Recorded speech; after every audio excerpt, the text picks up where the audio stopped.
सिन्दाराव आफा इसोरखौ हामबाय होनजाथों मानोना जोङो दिनैनि बे मोजांथार सानाव एबा 2 तारिख डिसेम्बर तारिखआवहाय जोङो गासै बे रायमना ओनसोलनि खृष्टानफ्रा खौसेथियै ज' जानानै एबा इन्टार डिनोमिनेसनेल प्रि ख्रिस्टमास सेलिब्रेशनखौ 80 खेबनि थाखाय जोङो दिनै गाजा गोमजायै खुंफुंनो हाबाय।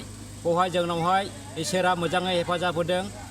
बे बिफानि इसोरनि अननायावहायनो दिनैहाय जोङो दिनैनि बे प्रग्रामखौ मोजाङै लाहार फाहारै खुंफुंनो हाबाय आरो लोगोसे बे दिनैनि जेनोखि बे खुंफुंनाय बेवहाय जोंहा आलासि महरै दंमोन जोंहा रेभारेन्ड हिसेकिया बरगयारि जोंनिनो लकेल मस्ट बिथाङा दिनै प्रि ख्रिस्टमासनि सोमोन्दै रेबेङै जोंनि गेजेराव फोरमायनानै होलांबाय।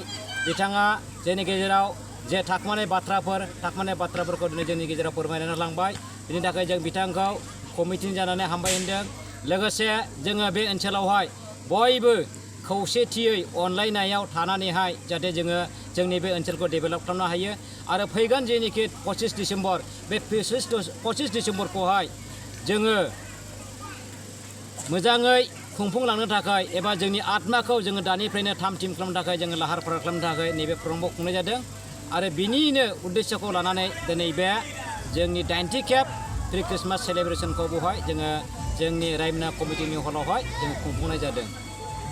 बाजाज कम्पानिनि बाइक सालायनो मोजां मोनग्राफोरनि थाखाय गोजोनथाव खौरां।